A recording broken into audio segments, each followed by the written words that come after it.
The strongest people you know didn't get there because they had the biggest support system. They got there because they learned how to win when no one was watching. They mastered the psychology of winning alone. Not because they hate people, but because they understand something most never will. Real strength isn't built in crowds. It's built in silence. It's built when you're tired, when you're doubting yourself, when every voice around you says to quit, and you keep going anyway. Most people need constant encouragement. They need someone to push them. They need validation. They need reminders. And the moment that support disappears, they collapse. But there's a different breed of person. Someone who's learned to carry themselves. Someone who's built internal systems so strong that external circumstances can't shake them. Someone who's mastered the art of psychological independence. If you want to build a life that doesn't break every time the wind changes direction, you need to learn the psychology of winning alone. Not because you're antisocial, but because you're anti-dependent. You're building something inside that no one can take away. Chapter 1. Stop looking for someone to save you. Nobody is coming to save you. That's not a harsh truth. That's the foundation of all personal power. The moment you accept that your success, your happiness, your growth, and your future are entirely in your hands, you stop being a victim of circumstance and become the architect of your own life. But most people spend their entire lives waiting for the right mentor, waiting for someone to believe in them, waiting for permission, waiting for encouragement. And while they wait, years pass. Opportunities disappear. Potential gets buried under the weight of dependency. The psychology of winning alone starts with accepting complete responsibility for your outcomes. Not just the good ones, all of them. The failures, the setbacks, the mistakes, the missed opportunities. When you take ownership of everything, you take back your power. You stop blaming external forces and start building internal strength.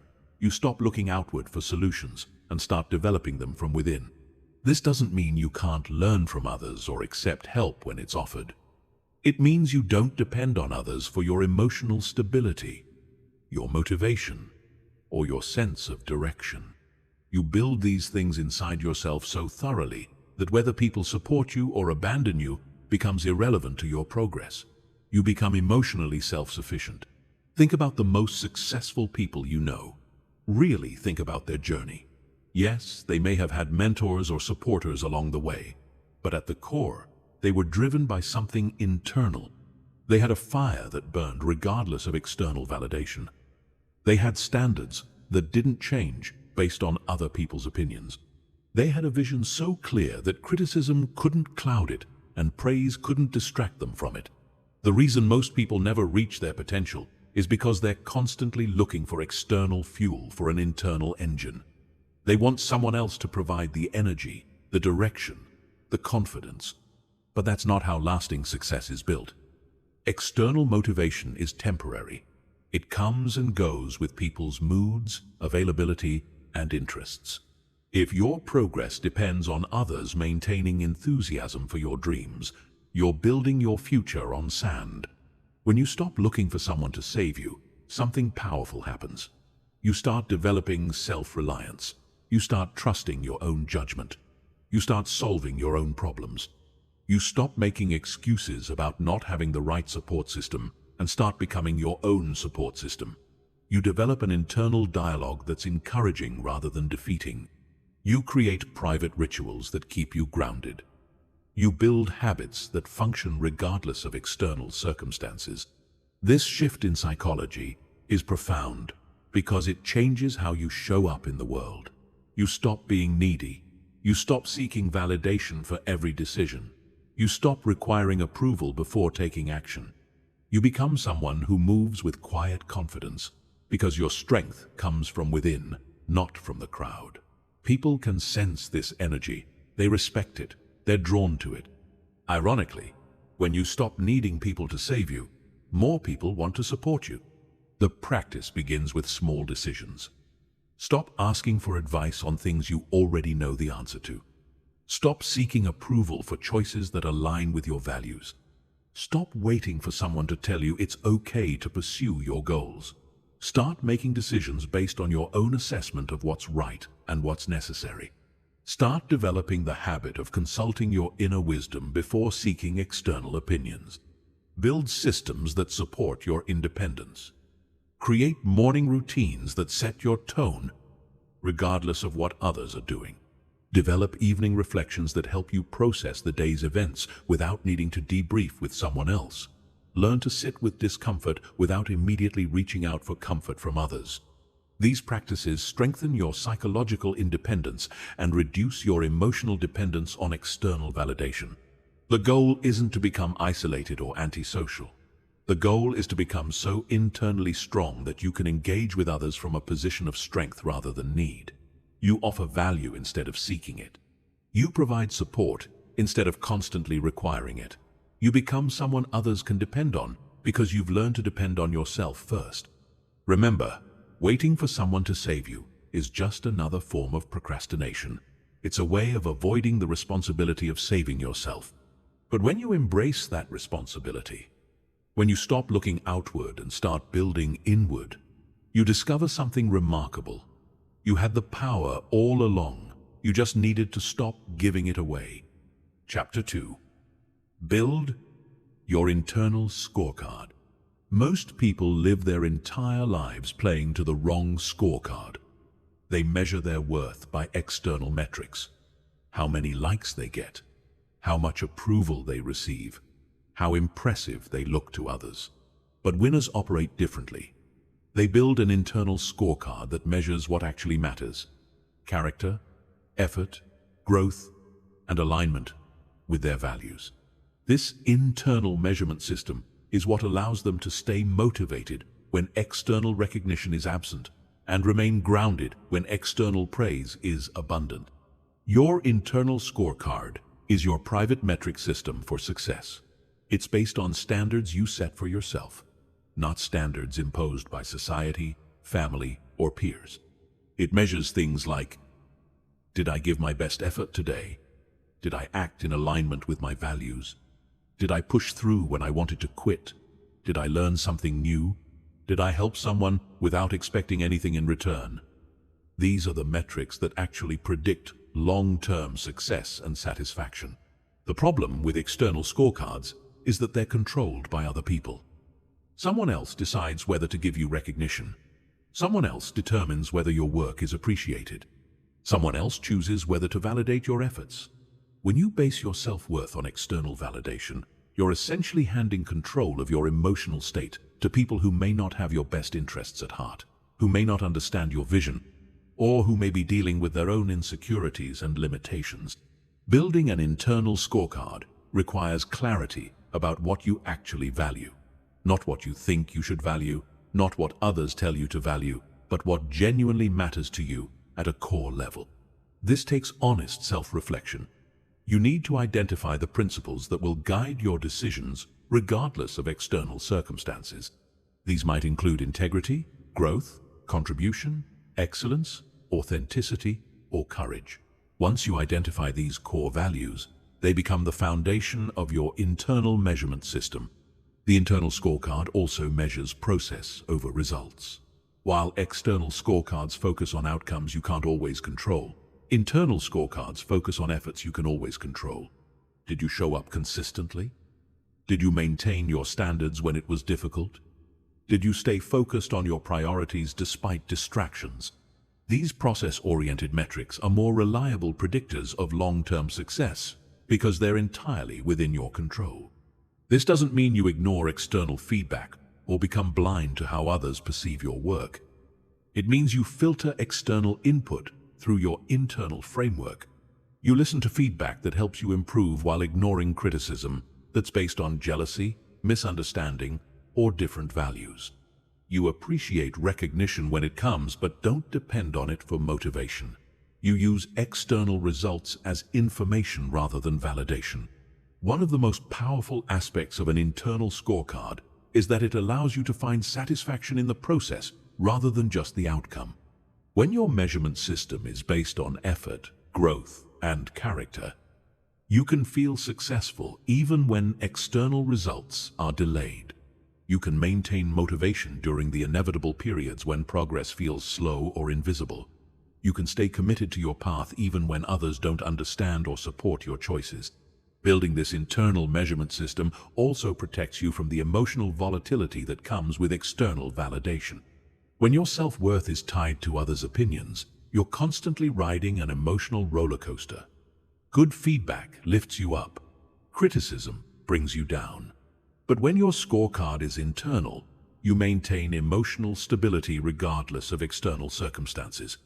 You develop a steady confidence that's not dependent on others' moods or judgments. The practice of maintaining an internal scorecard requires daily self-assessment. At the end of each day, ask yourself, how did I do according to my own standards? Where did I excel? Where did I fall short? What can I improve tomorrow? This isn't about being hard on yourself. It's about being honest and intentional. It's about taking responsibility for your effort and character, rather than just your results. Over time, operating from an internal scorecard develops what psychologists call an internal locus of control. You begin to see yourself as the primary driver of your outcomes, rather than a victim of circumstances. You take more initiative because you're not waiting for external validation to act.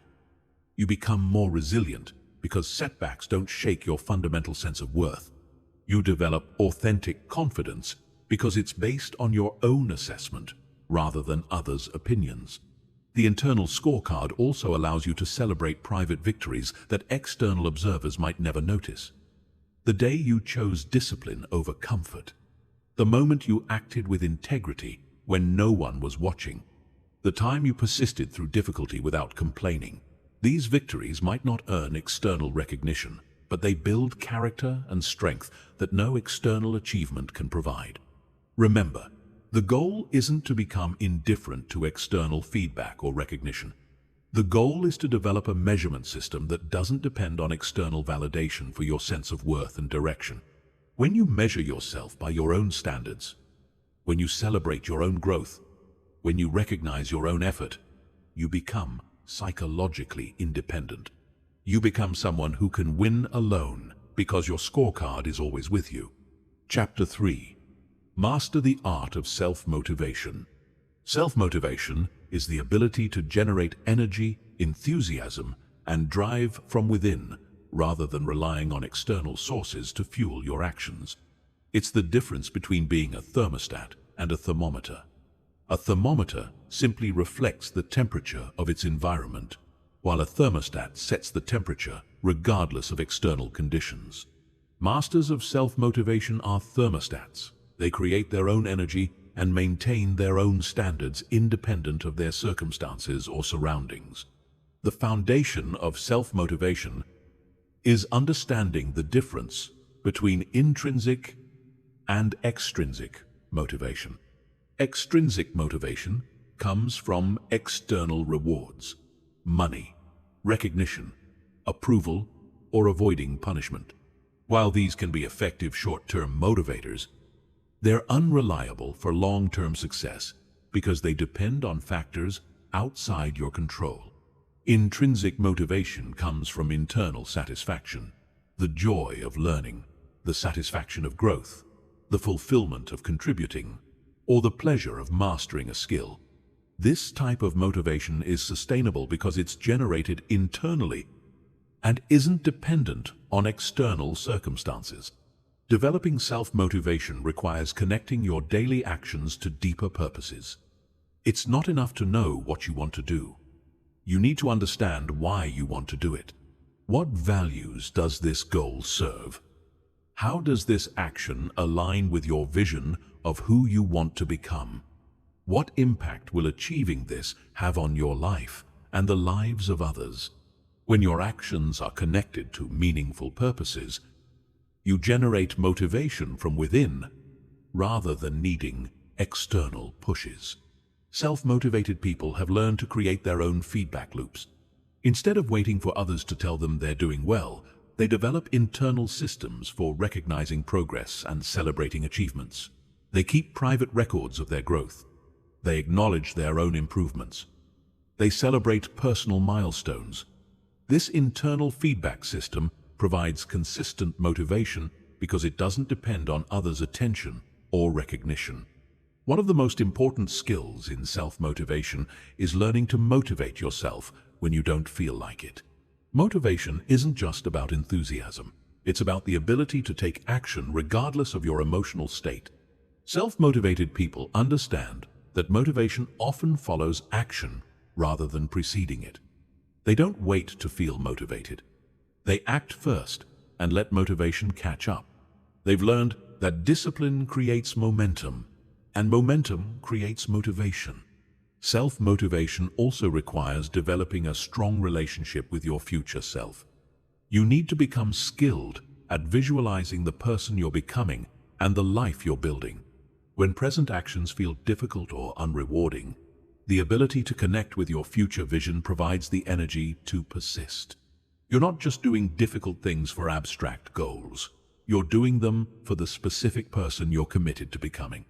Another crucial aspect of self-motivation is learning to reframe challenges and setbacks. Instead of seeing obstacles as reasons to quit, self-motivated people see them as opportunities to grow stronger.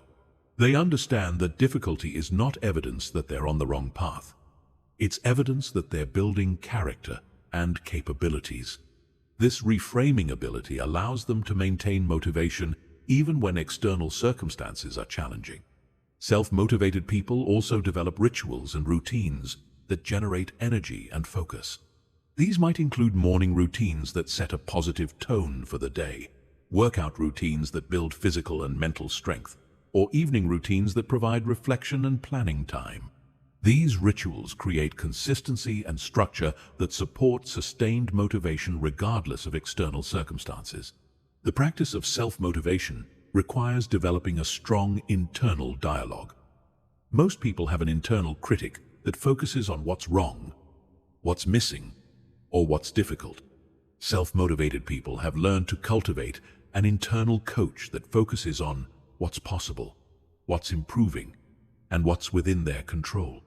They speak to themselves with the same encouragement and support they would offer a good friend facing similar challenges. Self-motivation is also about learning to find energy in the process rather than just the outcome.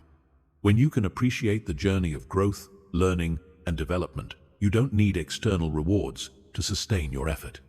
You find satisfaction in the daily practice of improvement. You enjoy the challenge of becoming better than you were yesterday. This process-oriented approach to motivation is more sustainable because it's available every day, not just when you achieve major milestones. Developing self-motivation requires accepting responsibility for your emotional state. Instead of believing that your motivation depends on external circumstances, you recognize that it's something you create and maintain. You stop waiting for the right conditions to feel motivated and start creating motivation regardless of conditions. You become someone who generates energy rather than someone who waits for energy to come to them. The ultimate goal of mastering self-motivation is to become psychologically independent. You're no longer at the mercy of others' moods, recognition, or support. You've developed the ability to maintain enthusiasm and effort regardless of external circumstances. This independence doesn't make you cold or disconnected. It makes you more valuable in relationships because you're contributing from strength rather than need. Remember, self-motivation is a skill that develops over time through practice. Start by connecting your daily actions to your deeper values. Develop internal feedback systems that recognize your progress. Create rituals that generate energy and focus. Practice taking action when you don't feel like it. Over time, you'll develop the ability to generate motivation from within, making you someone who can maintain progress and momentum regardless of external support or recognition. Chapter 4. Develop emotional independence. Emotional independence is the ability to maintain your emotional equilibrium regardless of external circumstances or other people's behavior. It's not about becoming emotionally numb or disconnected.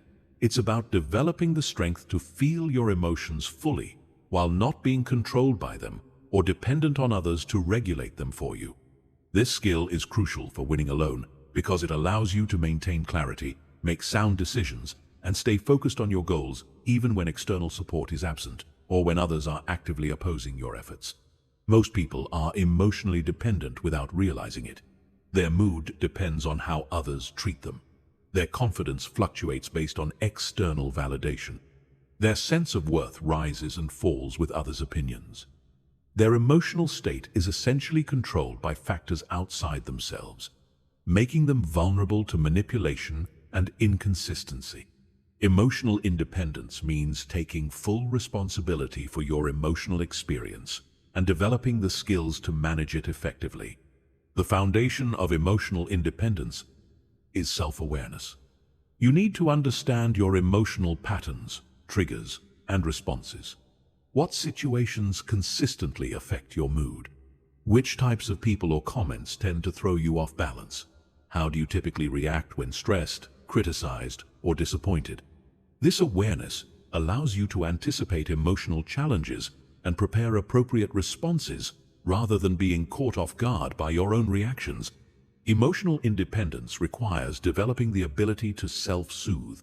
Instead of relying on others to comfort you when you're upset, validate you when you're insecure, or calm you when you're anxious, you learn to provide these emotional services for yourself. This might involve breathing techniques, meditation, physical exercise, journaling, or simply learning to sit with uncomfortable emotions without immediately trying to escape or fix them. One of the most important aspects of emotional independence is learning to separate your worth from others' treatment of you. How others behave toward you says more about them than about you. Their criticism might reflect their own insecurities. Their lack of support might indicate their own limitations. Their negativity might stem from their own struggles. When you understand this, you stop taking others' behavior personally and maintain your emotional stability regardless of how they treat you. Emotional independence also means developing the courage to feel difficult emotions without immediately seeking external comfort. Most people are so uncomfortable with feelings like loneliness, fear, sadness, or anxiety that they'll do anything to avoid or escape these emotions. But emotional independence requires the willingness to experience the full range of human emotions without being overwhelmed by them or dependent on others to manage them. This doesn't mean suppressing emotions or pretending they don't exist. It means developing the capacity to feel emotions fully while maintaining perspective and choice about how to respond. You can feel angry without acting destructively. You can feel sad without becoming depressed. You can feel afraid without becoming paralyzed. You can feel lonely without becoming desperate for company. Emotional independence requires setting clear boundaries with others. This means not taking responsibility for managing others' emotions while also not expecting others to manage yours. You can offer support and empathy without becoming emotionally entangled in others' problems. You can receive feedback and criticism without internalizing others' judgments about your worth. Developing emotional independence also involves learning to validate yourself rather than constantly seeking validation from others. You learn to recognize your own growth, acknowledge your own efforts, and appreciate your own qualities. You develop an internal source of encouragement and support that doesn't depend on external recognition or approval. One practical aspect of emotional independence is learning to make decisions based on your values and goals rather than your emotions. Emotions provide important information, but they shouldn't be the primary driver of your choices. You can feel scared about taking a risk while still choosing to take it if it aligns with your goals. You can feel disappointed about a setback while still choosing to persist toward your objective. Emotional independence requires developing emotional resilience, which is the ability to bounce back from emotional challenges without being permanently affected. This involves learning from difficult experiences rather than being traumatized by them, maintaining perspective during emotional storms, and developing the confidence that you can handle whatever emotions arise. The practice of emotional independence involves daily attention to your emotional state without being controlled by it. You check in with yourself regularly. How am I feeling? What's driving these emotions? What do I need right now? How can I best care for myself? This isn't self-obsession, it's self-management. It's taking responsibility for your emotional well-being rather than making it someone else's responsibility. Emotional independence also means learning to enjoy your own company. Many people are so uncomfortable with solitude because they're uncomfortable with their own thoughts and feelings. But when you develop emotional independence, you can spend time alone without feeling lonely, make decisions without consensus, and find contentment without external entertainment or validation.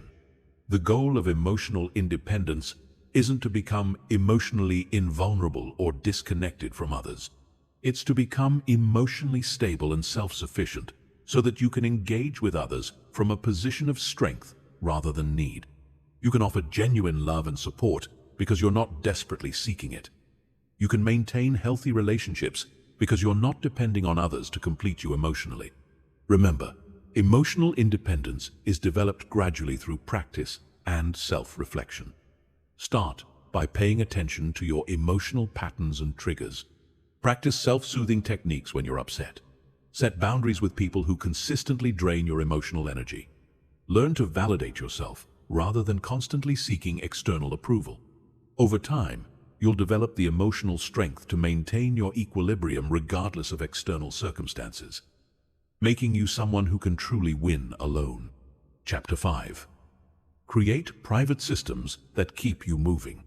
Private systems are the invisible structures that support your progress when external motivation is absent. They're the personal routines, habits, and processes you develop to maintain momentum regardless of circumstances.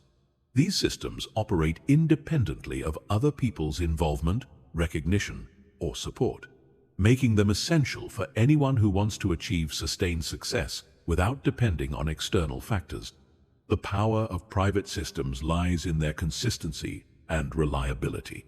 While external motivation fluctuates based on other people's moods, availability, and interests, private systems function regardless of external conditions. They provide structure when life feels chaotic, momentum when energy is low, and direction when the path seems unclear. They're the difference between people who maintain progress consistently and those whose efforts rise and fall with their circumstances. Creating effective private systems requires understanding the psychology of habit formation and behavior change.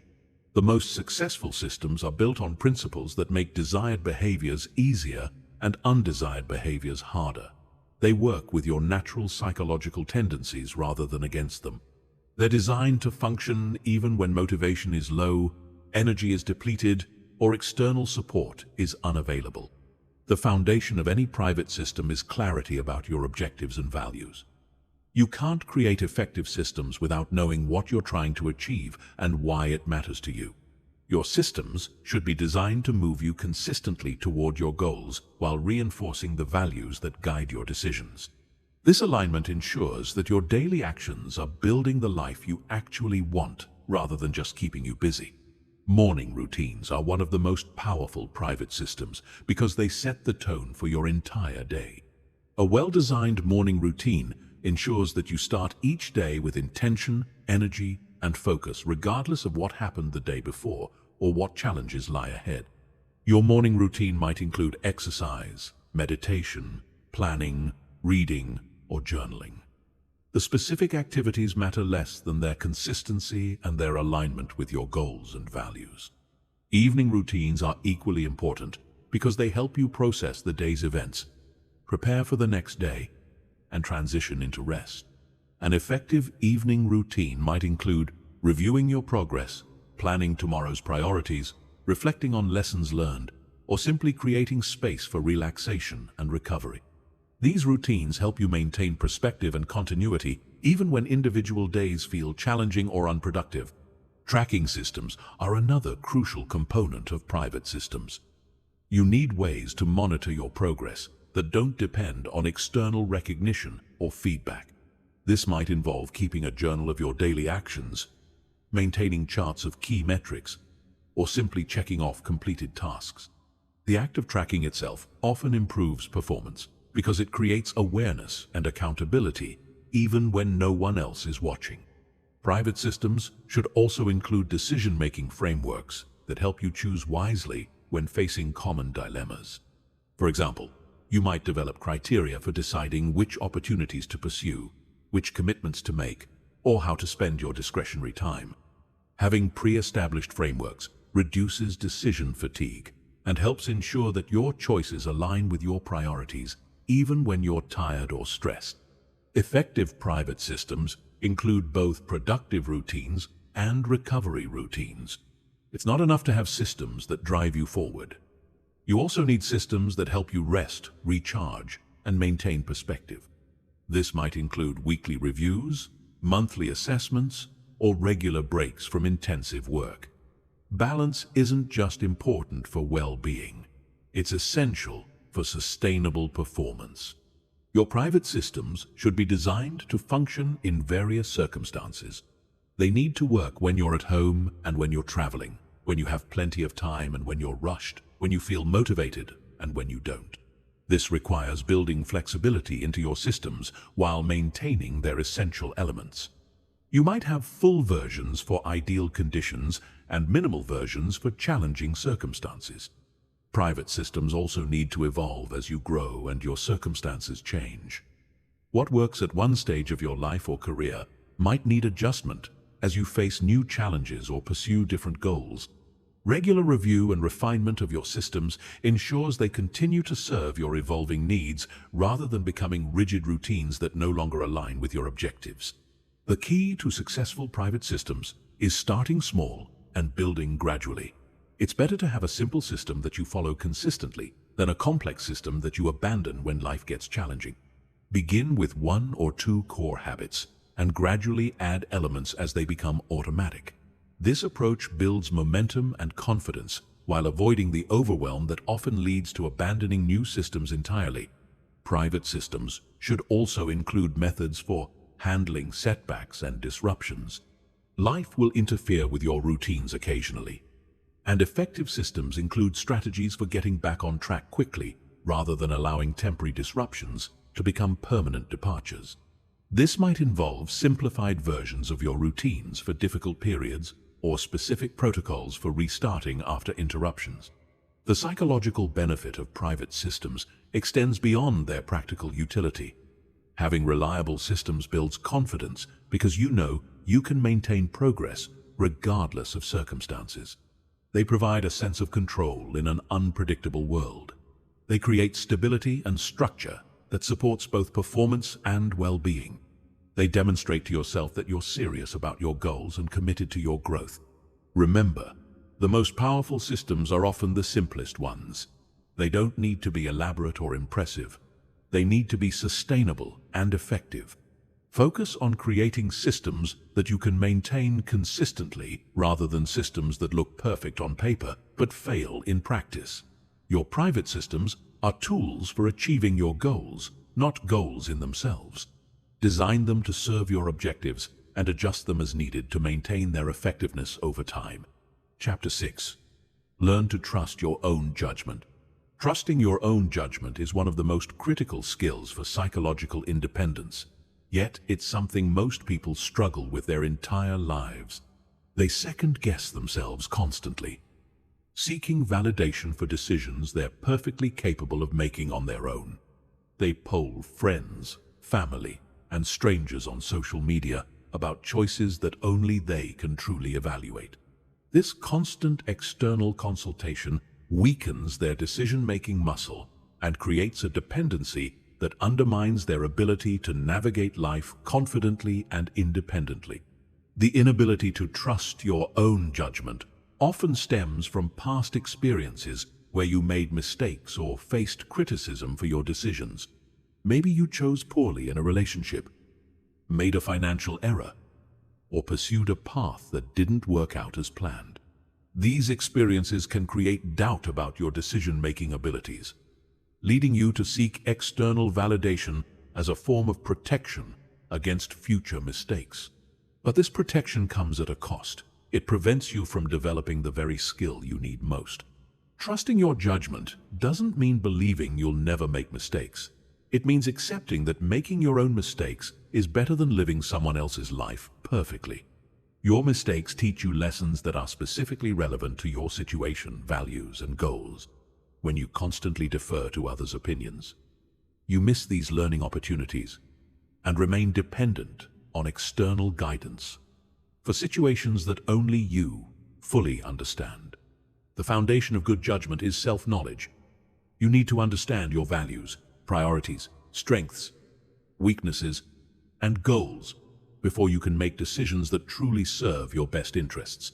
Most people struggle with decision-making not because they lack intelligence, but because they lack clarity about what they actually want and why they want it.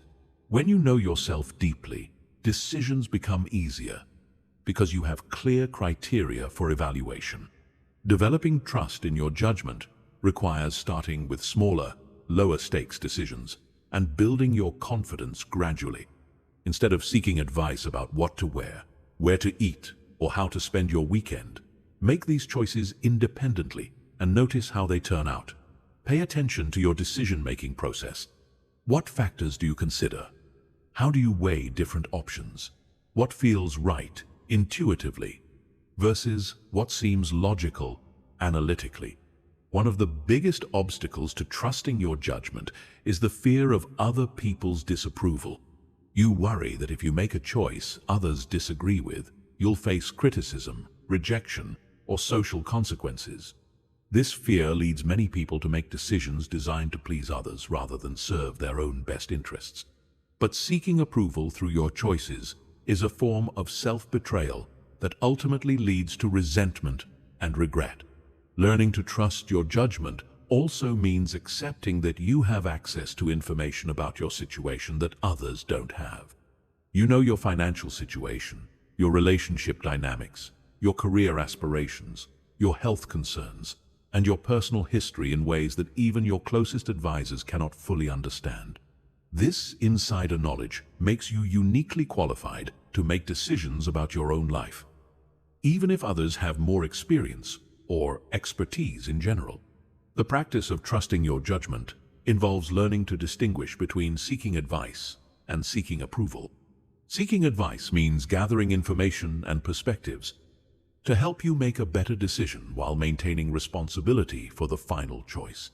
Seeking approval means looking for someone else to validate a decision you've already made or to make the decision for you. The first approach strengthens your judgment. The second weakens it.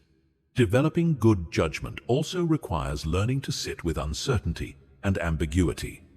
Most decisions involve incomplete information and unknown outcomes. People who struggle to trust their judgment often seek more information or more opinions, hoping to eliminate uncertainty before making a choice. But this approach often leads to analysis paralysis and missed opportunities. Learning to make good decisions with imperfect information is a crucial skill for independence. Your judgment improves through practice and reflection. After making decisions, pay attention to how they turn out. What went well? What could you have considered more carefully? What patterns do you notice in your decision-making? This reflection helps you learn from experience and refine your judgment over time. It also builds confidence as you notice that your decisions generally serve your interests well, even when they don't turn out perfectly. Trusting your judgment also means learning to live with the consequences of your choices without constant regret or second-guessing. Every decision involves trade-offs, and even good decisions sometimes lead to difficult outcomes due to factors beyond your control. The ability to accept responsibility for your choices and learn from their consequences without being paralyzed by regret is essential for maintaining confidence in your decision-making abilities. One practical way to build trust in your judgment is to develop decision-making frameworks that reflect your values and priorities. These frameworks help you evaluate options consistently and make choices that align with your long-term interests. For example, you might always consider how a decision affects your health, relationships, financial stability, and personal growth.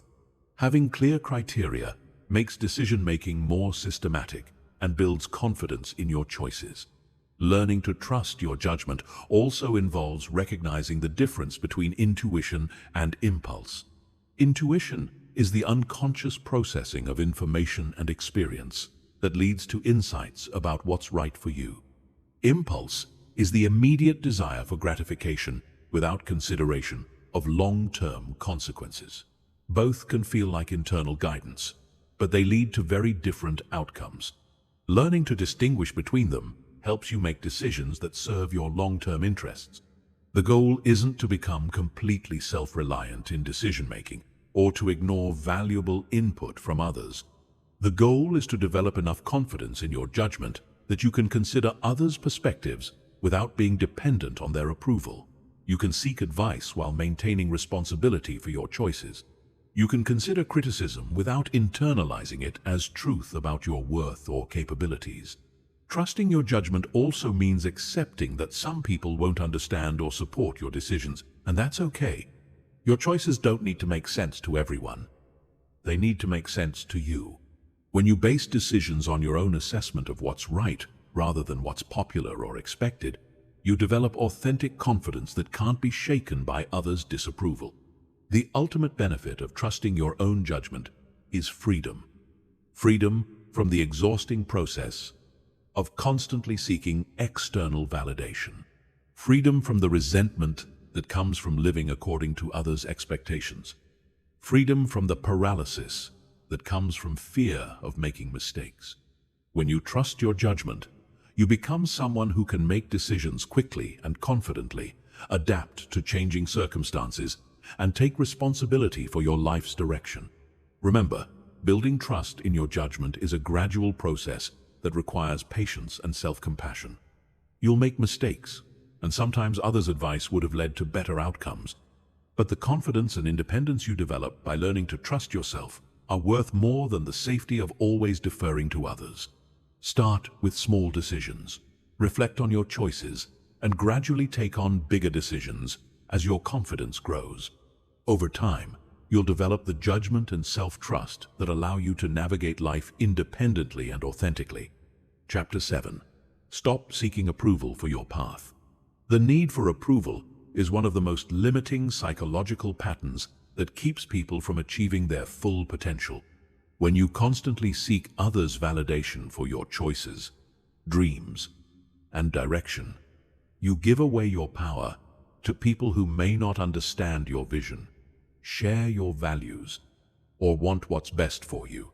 This approval-seeking behavior creates a life lived in reaction to others' expectations rather than in alignment with your authentic desires and capabilities.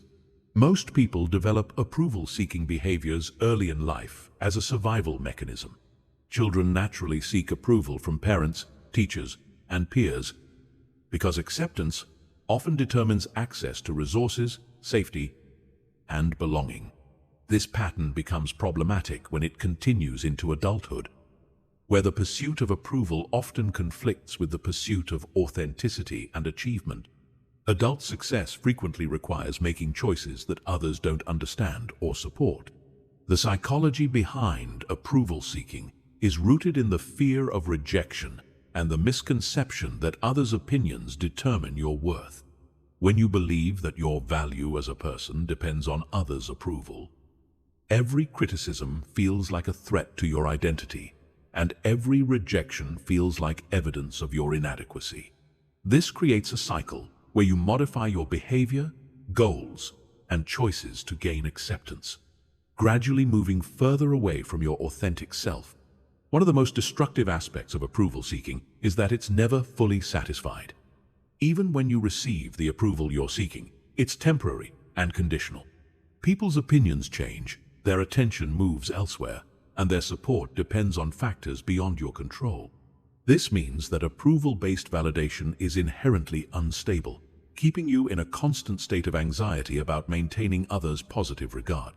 The path to psychological independence requires recognizing that seeking approval and achieving excellence are often incompatible goals. Excellence requires taking risks, making unpopular choices, enduring criticism, and persisting through periods when others doubt your direction. If you need constant approval, you'll avoid the very behaviors that lead to exceptional results. You'll choose safety over growth, conformity over innovation, and acceptance over achievement. Breaking free from approval seeking begins with understanding that other people's opinions about your path are largely irrelevant. They don't have to live with the consequences of your choices. You do. They don't understand the full context of your situation, capabilities, and aspirations. You do. They're viewing your life through the lens of their own experiences, limitations, and biases. You're living it from the inside. This makes their approval or disapproval largely meaningless as a guide for your decisions. The fear of disapproval often stems from catastrophic thinking about the consequences of others' negative opinions. You imagine that criticism will lead to rejection, isolation, or failure. But in reality, most people are too focused on their own lives to spend much time judging yours. Those who do criticize your choices often do so from their own insecurities or limitations. Learning to see criticism as information about the critic, rather than truth about you, helps reduce its emotional impact. Stopping the pursuit of approval requires developing internal sources of validation. Instead of seeking external confirmation that you're on the right path, you need to develop the ability to assess your progress against your own standards and values. This means celebrating your growth, acknowledging your efforts, and recognizing your achievements without needing others to validate them first. One practical approach to reducing approval seeking is to practice making decisions without consulting others when their input isn't truly necessary. Start with small choices like what to wear, what to eat, or how to spend your free time. Notice the urge to seek validation and resist it. Pay attention to how these independent decisions feel and how they turn out. This practice builds confidence in your ability to choose wisely without external input. The process of breaking free from approval seeking also involves examining whose approval you're seeking and why. Often, people seek validation from individuals whose opinions shouldn't carry much weight in their lives. You might find yourself caring more about acquaintances' opinions than your closest friends' support, or seeking approval from people whose lives and choices you don't actually respect. Recognizing these patterns helps you redirect your attention to sources of feedback that are actually valuable. Learning to accept disapproval as a natural part of pursuing excellence is crucial for psychological independence. Every significant achievement involves making choices that some people won't understand or support. Innovation requires challenging existing ideas. Leadership requires making unpopular decisions. Growth requires leaving comfort zones that others want you to share with them. Disapproval isn't evidence that you're wrong. It's often evidence that you're doing something significant. Developing comfort with disapproval doesn't mean becoming indifferent to others or deliberately seeking conflict. It means accepting that you can't control others' opinions and shouldn't let their potential disapproval prevent you from pursuing your authentic path. You can remain considerate and respectful while making choices that others don't understand or support. The practice of not seeking approval also involves learning to share your plans and progress selectively. Not everyone needs to know about your goals, and not everyone's opinion about them is valuable. Sharing your aspirations with people who don't understand or support them often leads to discouragement and doubt. Learning to keep your own counsel and share your journey only with those who genuinely support your growth protects your motivation and confidence. One of the most liberating realizations is that the people whose approval you're seeking often aren't living the kind of life you want to live. They may be satisfied with mediocrity, afraid of risk, or limited by their own beliefs about what's possible. Seeking approval from people who haven't achieved what you want to achieve is like asking for directions from someone who's never been where you want to go. Breaking free from approval seeking also requires accepting responsibility for your choices and their consequences. When you make decisions based on others' approval, you can blame them if things don't work out. When you make decisions based on your own judgment, you have to accept full responsibility for the outcomes. This responsibility can feel frightening, but it's also empowering because it means you have control over your life's direction. The ultimate goal isn't to become completely indifferent to others' opinions or to avoid all feedback. Constructive feedback from people you respect can be valuable for growth and improvement. The goal is to become selective about whose opinions matter to you and to base your major life decisions on your own assessment of what's right rather than what's popular or expected. Remember, the approval you're seeking from others is often something you need to give yourself first. When you approve of your own choices, when you validate your own progress, when you support your own dreams, others' opinions become much less important. You stop seeking external validation because you've developed a reliable internal source. This shift transforms you from someone who reacts to others' expectations into someone who acts from authentic conviction, making you truly capable of winning alone. Chapter 8. Build mental strength through solitude. Solitude is one of the most powerful tools for building mental strength, yet most people avoid it like the plague. They fill every quiet moment with distractions, surround themselves with constant noise, and feel uncomfortable when left alone with their thoughts. This avoidance of solitude weakens their psychological foundation because it prevents them from developing the inner resources necessary for true independence and resilience. Mental strength isn't built in crowds. It's forged in the quiet spaces where you face yourself without external distractions. The difference between loneliness and solitude is crucial to understand. Loneliness is the painful feeling of being disconnected from others, often accompanied by sadness, anxiety, or desperation for company. Solitude is the intentional practice of spending time alone for reflection, growth, and inner development. Loneliness is something that happens to you. Solitude is something you choose. One weakens you, the other strengthens you. Modern society has created a culture that's afraid of silence and uncomfortable with introspection. We're constantly connected, perpetually entertained, and continuously stimulated. This external focus prevents many people from developing the internal awareness and strength that comes from regular periods of solitude. Without time alone with their thoughts, they never learn to understand themselves, process their experiences, or develop their own perspectives independent of external influences. Solitude provides the mental space necessary for deep thinking and genuine creativity. When you're constantly interacting with others or consuming external content, your mind is primarily in reactive mode, responding to inputs rather than generating original thoughts.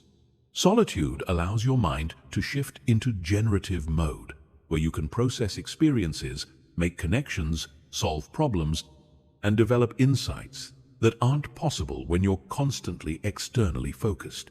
The practice of solitude also develops emotional regulation skills that are essential for mental strength. When you're alone with difficult emotions like anxiety, sadness, or frustration, you're forced to develop healthy ways of managing them rather than immediately seeking external comfort or distraction. This builds emotional resilience and self-sufficiency that serves you well when facing challenges that you must handle independently. Building mental strength through solitude requires learning to sit with discomfort without immediately trying to escape it. Most people's first instinct, when faced with uncomfortable thoughts or feelings, is to reach for their phone, turn on entertainment, or seek out company. But true mental strength comes from the ability to remain present with whatever arises internally, whether it's pleasant or unpleasant. This tolerance for discomfort is what allows you to persist through challenges that would cause others to quit. Solitude also provides the opportunity for honest self-assessment that's impossible when you're constantly managing your image for others. When you're alone, you can drop the masks you wear in social situations and examine your authentic thoughts, feelings, motivations, and behaviors. This self-awareness is essential for growth, because you can't improve what you don't acknowledge, and it's difficult to be honest about your shortcomings when you're worried about how others will perceive you. The quality of your solitude matters more than the quantity. Simply being physically alone while scrolling through social media or consuming entertainment isn't true solitude. It's just solo consumption.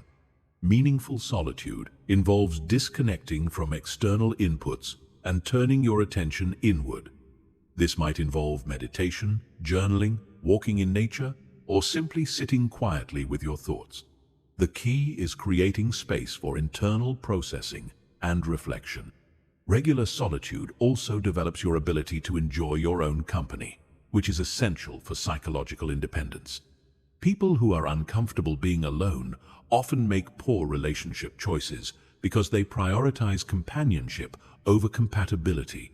They may stay in unhealthy relationships or seek validation from inappropriate sources simply to avoid being alone. When you genuinely enjoy your own company, you can be more selective about the relationships you pursue and maintain. Solitude provides the mental clarity necessary for making important decisions. When you're constantly influenced by others' opinions, emotions, and agendas, it's difficult to discern your own authentic desires and values. Time alone allows you to filter out external noise and connect with your inner wisdom. Many of life's most important decisions require this kind of clarity, and it's only available through periods of undistracted introspection. The practice of solitude also builds confidence in your ability to handle whatever life brings. When you've spent time alone processing difficult emotions, facing uncomfortable truths, and working through challenging problems, you develop trust in your ability to cope independently. This confidence is invaluable when facing crises or transitions that require you to rely primarily on your own resources. Building mental strength through solitude doesn't mean becoming antisocial or avoiding all human connection. It means developing the internal resources that allow you to engage with others from a position of strength rather than need. When you're comfortable with solitude, you don't need constant company to feel okay about yourself. You can contribute to relationships rather than just taking from them. You can be present with others because you're not desperately seeking validation or distraction. One of the most profound benefits of regular solitude is the development of inner peace. When you're no longer afraid of being alone with your thoughts, when you've processed your difficult emotions rather than avoiding them, when you've made peace with your imperfections and uncertainties, you develop a sense of inner calm that external circumstances can't easily disturb. This peace becomes a foundation for mental strength that supports you through all of life's challenges. The practice of solitude also connects you with your authentic voice and vision. When you're constantly influenced by others' perspectives, it's easy to lose touch with your own dreams, values, and aspirations. Regular time alone helps you distinguish between what you genuinely want and what you think you should want based on external expectations. This clarity is essential for building a life that truly satisfies you, rather than just impressing others. Developing comfort with solitude requires gradual practice, especially if you're accustomed to constant stimulation and company.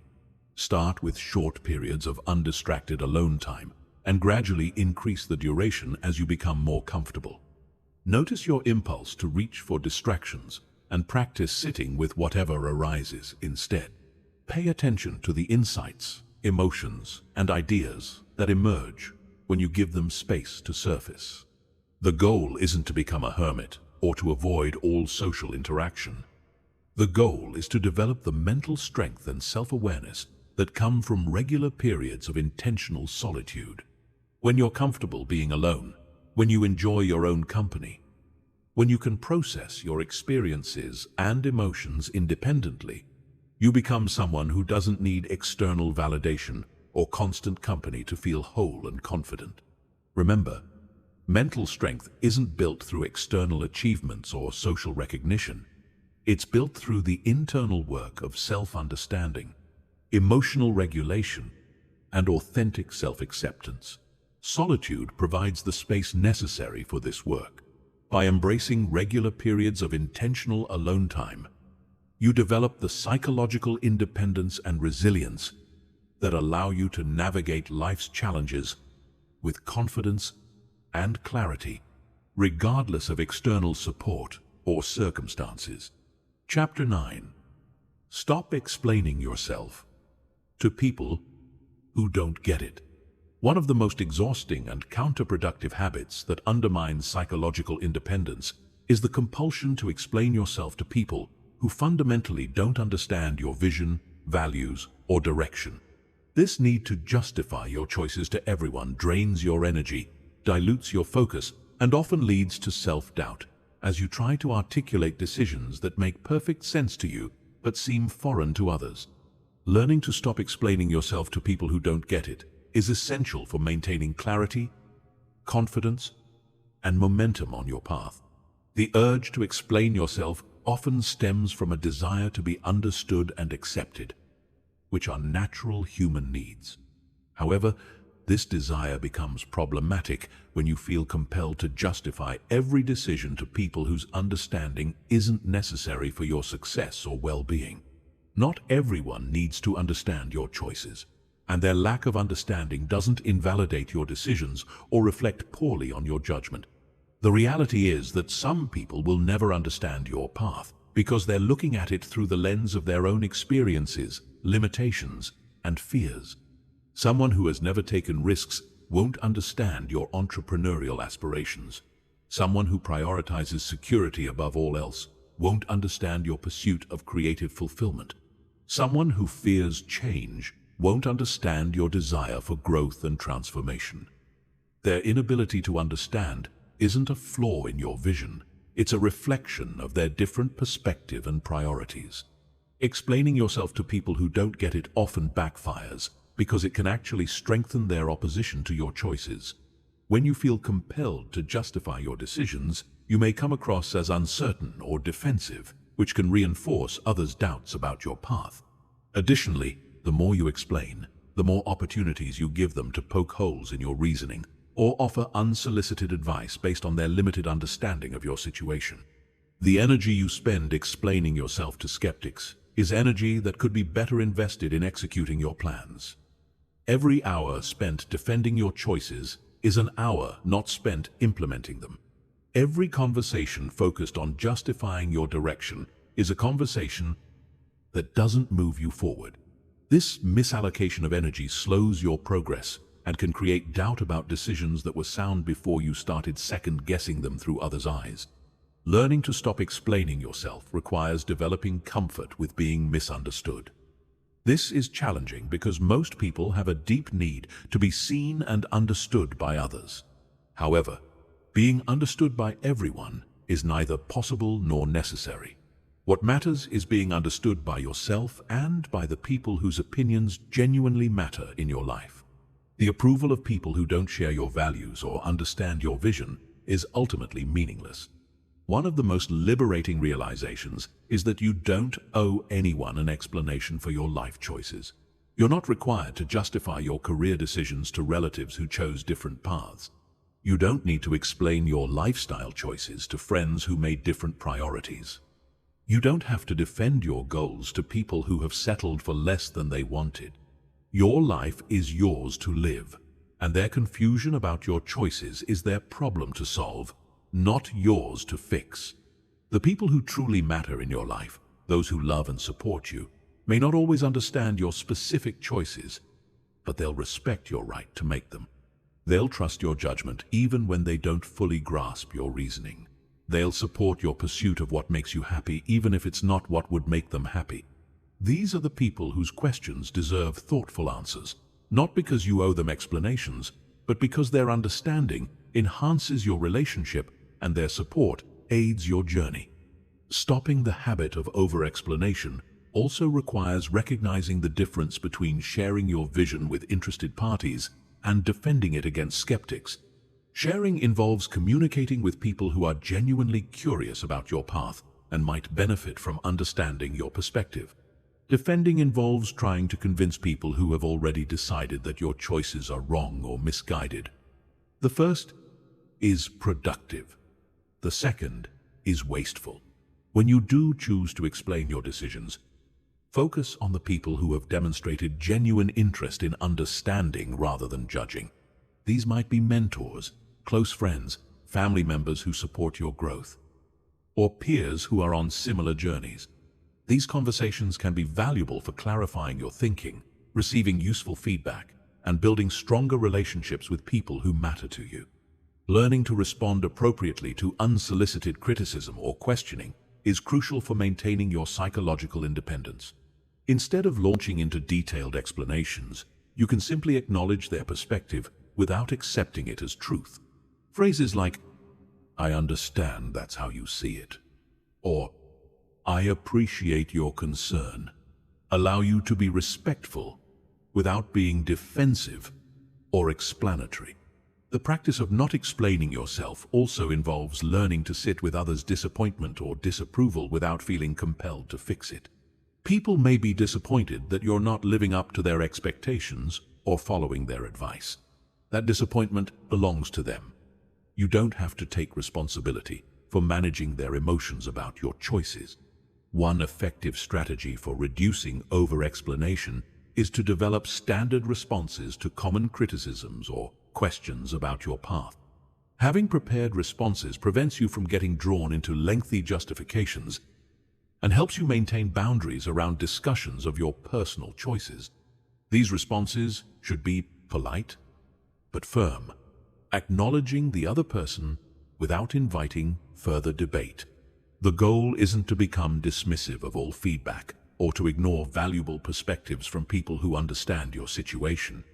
The goal is to become selective about when and to whom you explain your choices. You can listen to feedback without feeling obligated to justify your decisions. You can consider others' perspectives without needing their approval before moving forward. Learning to stop explaining yourself also builds confidence in your decision-making abilities. When you're constantly justifying your choices to others, you implicitly suggest that their approval is necessary for your decisions to be valid. When you make choices confidently without feeling the need to explain them to everyone, you demonstrate faith in your own judgment and strengthen your psychological independence. The people who consistently demand explanations for your choices often do so from their own insecurity or need for control. They may feel threatened by your willingness to pursue paths they're afraid to consider. They may need you to stay small so they feel better about their own limitations. Recognizing these dynamics helps you understand that their demand for explanations often has more to do with their issues than with genuine concern for your well-being. Remember, the most successful and fulfilled people in history were often misunderstood by their contemporaries. Innovation requires going against conventional wisdom. Excellence requires making choices that average people don't understand. Growth requires leaving behind the safety of doing what everyone else expects. If you need everyone to understand your path before you pursue it, you'll end up living someone else's life instead of your own. The freedom that comes from not explaining yourself to people who don't get it is profound. You reclaim the energy you were spending on justification and redirect it toward execution. You maintain clarity about your vision instead of clouding it with others' doubts. You build confidence in your judgment instead of constantly second-guessing yourself. Most importantly, you start living authentically instead of performing for an audience that may never understand what you're trying to create. Chapter 10. Master the skill of internal dialogue. Your internal dialogue is the constant stream of thoughts, comments, and conversations you have with yourself throughout the day. This inner voice significantly influences your emotions, decisions, behavior, and overall mental state. Most people are largely unconscious of their internal dialogue, allowing it to run on autopilot without considering whether it's helping or hindering their progress. Mastering this internal conversation is crucial for psychological independence because it determines whether your mind works for you or against you in pursuing your goals. The quality of your internal dialogue directly affects your ability to perform under pressure, maintain motivation during difficult periods, and recover from setbacks. People with destructive internal dialogue constantly criticize themselves, predict negative outcomes, and reinforce limiting beliefs. Those with constructive internal dialogue encourage themselves, focus on possibilities, and maintain perspective during challenges. The difference between these two patterns often determines who succeeds and who gives up when facing adversity. Most people's internal dialogue is heavily influenced by external voices from their past. Critical parents, harsh teachers, dismissive peers, or negative cultural messages.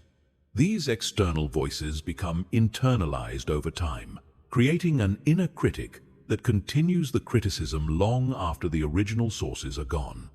Breaking free from psychological dependence requires identifying these borrowed voices and replacing them with authentic, supportive internal dialogue that serves your current goals and values. The first step in mastering internal dialogue is developing awareness of what you're actually saying to yourself. Most people are shocked when they begin paying attention to their inner voice because they realize how negative, repetitive, or unhelpful it often is. You might discover that you constantly call yourself names, predict failure, or rehearse worst-case scenarios. This awareness is essential because you can't change what you don't notice. Developing a constructive internal dialogue doesn't mean becoming unrealistically positive or ignoring genuine problems. It means learning to speak to yourself with the same kindness, encouragement, and objectivity you would offer a good friend facing similar challenges. Instead of harsh self-criticism, you develop gentle self-correction. Instead of catastrophic predictions, you maintain realistic optimism. Instead of dwelling on what's wrong, you focus on what's possible. One of the most important aspects of healthy internal dialogue is learning to separate facts from interpretations. Your mind constantly creates stories about what events mean, why things happen, and what outcomes are likely. These interpretations often masquerade as facts, influencing your emotions and behavior based on assumptions rather than reality. Learning to distinguish between what actually happened and what you think it means helps you respond more rationally to challenges. Effective internal dialogue also involves learning to argue with unhelpful thoughts rather than automatically accepting them as truth. When your inner voice says, "I can't do this," or "this will never work," you can challenge these statements with questions like, "What evidence supports this belief?" or "Have I succeeded at difficult things before?" This mental discipline prevents negative thoughts from spiraling into defeating beliefs. The practice of positive self-talk isn't about mindless repetition of affirmations. It's about developing a realistic but encouraging internal voice that helps you navigate challenges effectively. This voice acknowledges difficulties while maintaining focus on solutions. It recognizes mistakes while emphasizing learning opportunities. It accepts current limitations while believing in future growth. Your internal dialogue also affects your relationship with failure and setbacks. People with destructive inner voices often catastrophize mistakes, turning minor setbacks into evidence of fundamental inadequacy. Those with healthy internal dialogue view failures as learning experiences, maintaining perspective about what setbacks actually mean for their long-term trajectory. This difference in internal response often determines who persists through challenges and who gives up prematurely. Mastering internal dialogue requires developing the ability to coach yourself through difficult situations. Instead of panicking when facing challenges, you learn to talk yourself through problems systematically.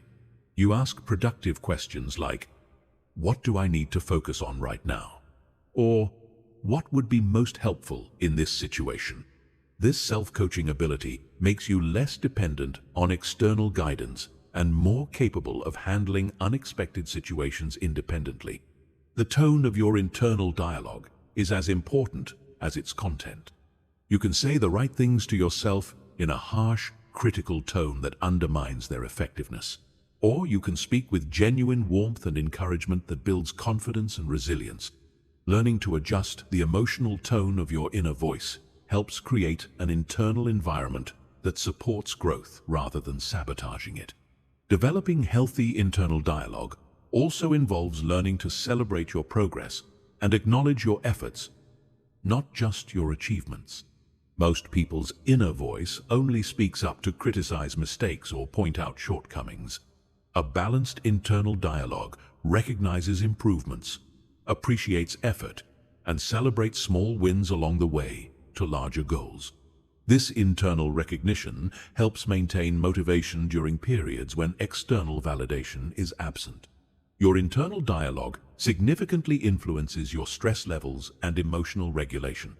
When facing pressure, your inner voice can either escalate anxiety by focusing on everything that could go wrong, or it can provide calm guidance by focusing on what you can control.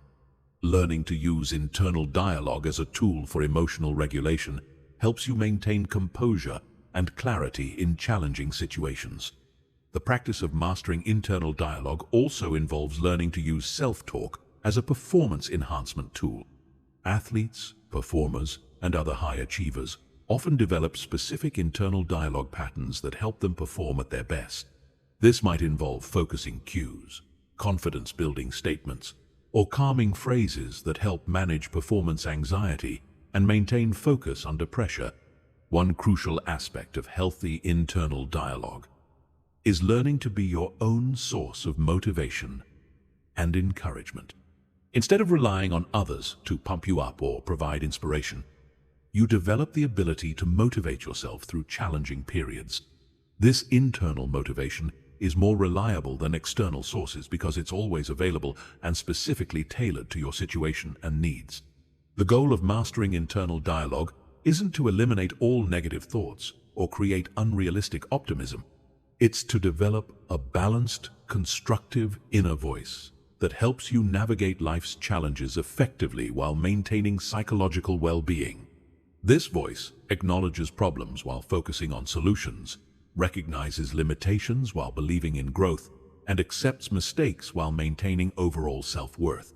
Remember, your internal dialogue is one of the few things in life over which you have complete control. You can't control external circumstances, other people's behavior, or many of the challenges you'll face. But you can always choose how you speak to yourself about these experiences.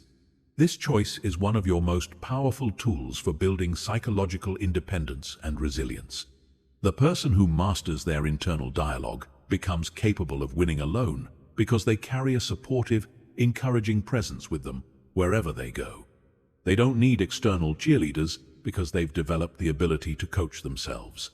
They don't need constant validation because they've learned to recognize their own progress. They don't need others to believe in them because they've developed unshakable belief in themselves. This internal strength is what makes true independence possible. Chapter 11. Develop unshakable personal standards. Personal standards are the non-negotiable principles that govern how you behave, what you accept, and what you strive for, regardless of external circumstances or other people's expectations. They're the internal benchmarks that define who you are and who you're becoming. Most people allow their standards to fluctuate based on mood, convenience, or social pressure, which creates inconsistency in their character and undermines their ability to build lasting success. Developing unshakable personal standards is essential for psychological independence because it creates internal stability that doesn't depend on external validation or circumstances. The difference between people who achieve lasting success and those who remain inconsistent lies largely in their relationship with standards. Successful people have clear, unwavering expectations for themselves that they maintain regardless of whether anyone is watching, whether they feel motivated, or whether maintaining those standards is convenient. These standards become the foundation of their identity and the source of their internal strength. Most people confuse standards with goals, but they're fundamentally different. Goals are specific outcomes you want to achieve. Standards are the behaviors and principles you commit to maintaining regardless of outcomes. A goal might be to lose 20 pounds. A standard is to treat your body with respect through consistent, healthy choices. Goals can be achieved and then abandoned. Standards are maintained for life. Goals depend on external circumstances. Standards create internal consistency. Your personal standards determine the quality of your daily experience and the trajectory of your long-term development. If your standard is to give your best effort regardless of recognition, you'll build competence and self-respect even when others don't notice your work. If your standard is to speak truthfully even when lies would be easier, You'll develop integrity and earn genuine trust. If your standard is to persist through difficulties without complaining, you'll build resilience and mental toughness. The process of developing unshakable standards begins with identifying what you truly value, not what you think you should value or what others expect you to value. Your standards must be authentic to you because you'll be the one maintaining them when external motivation is absent. Standards that are imposed by others or adopted to impress people rarely stick because they don't align with your genuine priorities and don't generate internal motivation. Unshakable standards are specific and measurable rather than vague and abstract. Instead of having a standard to be better, you might have standards like, I complete what I start. I speak respectfully, even when angry, or I invest time in learning every day. Specific standards make it clear when you're meeting your expectations and when you're falling short, eliminating the ambiguity that allows for rationalization and compromise. One of the most important characteristics of effective personal standards is that they're process-oriented rather than outcome-oriented. You can control your effort, behavior, and choices. You can't always control results, other people's responses, or external circumstances. Standards based on things within your control create consistency and build character. Standards based on uncontrollable factors create frustration and inconsistency. Maintaining high standards requires accepting that they'll sometimes be inconvenient, uncomfortable, or unpopular. There will be situations where lowering your standards would be easier, more profitable, or more socially acceptable. The test of your standards isn't whether you maintain them when it's easy. It's whether you maintain them when doing so requires sacrifice. This is where many people fail because they treat standards as suggestions rather than commitments. The development of unshakable standards also requires learning to recover quickly when you fall short rather than abandoning them entirely. Everyone fails to meet their standards sometimes. Perfectionism isn't the goal. The goal is to have standards that guide you back to your desired behavior quickly when you drift off course. This means viewing lapses as temporary setbacks rather than permanent failures. Your standards should evolve as you grow, but they shouldn't fluctuate based on temporary circumstances or emotions. As you develop greater capability and maturity, you might raise certain standards or add new ones. However, the core principles that define your character should remain stable regardless of what's happening around you. This stability creates the internal consistency that allows you to trust yourself and others to trust you. Personal standards also serve as a filter for relationships and opportunities. When you have clear standards for how you treat others and how you expect to be treated, you naturally attract people who respect those boundaries and repel those who don't. When you have standards for the type of work you'll do and how you'll do it, you attract opportunities that align with your values and avoid situations that would compromise your integrity. The practice of maintaining high standards requires daily attention and commitment. It's not enough to decide on your standards once. You need to recommit to them regularly and consciously choose to uphold them in each situation where they're relevant. This daily practice strengthens your character and makes maintaining standards increasingly automatic over time. One of the most powerful aspects of having unshakable standards is that they provide clarity in decision-making. When faced with choices, you can simply ask whether each option aligns with your standards. This eliminates much of the confusion and second-guessing that paralyzes people who don't have clear principles guiding their decisions. Standards serve as a reliable compass that points you in the right direction regardless of external pressures or temptations. Maintaining high standards also builds genuine self-confidence because it's based on your actual behavior rather than others' opinions. When you consistently act in alignment with your values, when you keep your commitments to yourself, when you maintain your principles under pressure, you develop unshakable confidence in your character. This confidence can't be taken away by criticism or setbacks because it's based on what you do, not what others think about what you do.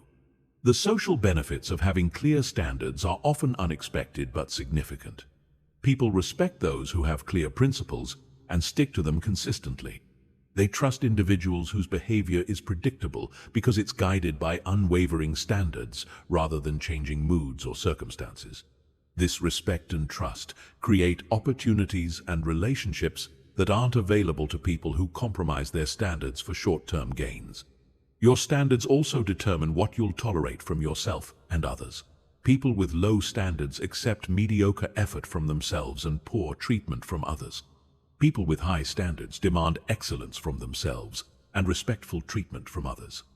This difference in tolerance levels significantly affects the quality of their experiences and relationships. The development of unshakable standards requires courage, because it means you'll sometimes have to make unpopular choices, turn down tempting opportunities, or end relationships that don't align with your values. This courage comes from understanding that your standards aren't restrictions. They're the foundation of your freedom. They free you from the exhausting process of constantly deciding who to be and how to behave in each situation. One practical approach to developing standards is to identify areas where you currently lack consistency and establish clear expectations for your behavior in those areas. If you struggle with punctuality, you might establish a standard of arriving 5 minutes early to all commitments. If you tend to speak carelessly when angry, you might establish a standard of pausing before responding when emotions are high. The ultimate goal of developing unshakable personal standards isn't perfection. It's integrity. Integrity is the alignment between your values, words, and actions. When your behavior consistently reflects your stated principles, you develop the internal consistency that creates psychological independence. You become someone who doesn't need external validation because your self-worth is based on your adherence to your own standards rather than others' approval. Remember, your standards define who you are more than your achievements, possessions, or reputation. Achievements can be taken away, possessions can be lost, and reputations can be damaged. But your standards are always within your control.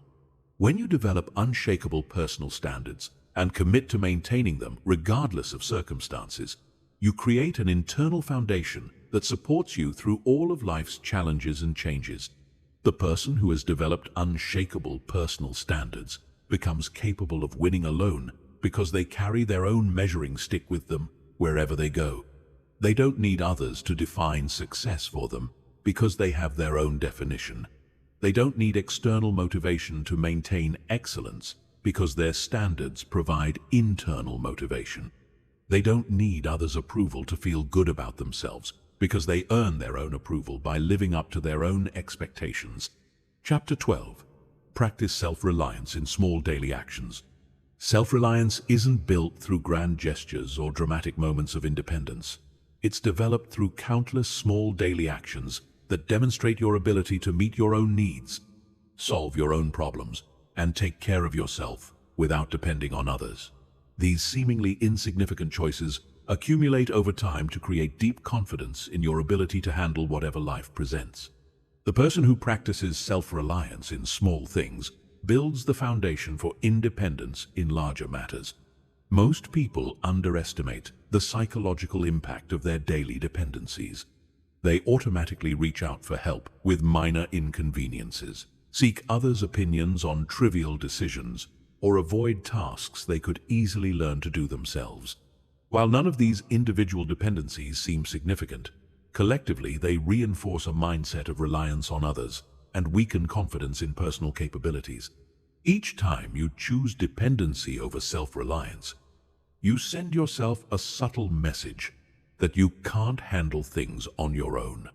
The practice of self-reliance begins with awareness of your automatic tendencies to seek external help or validation for things you could handle independently.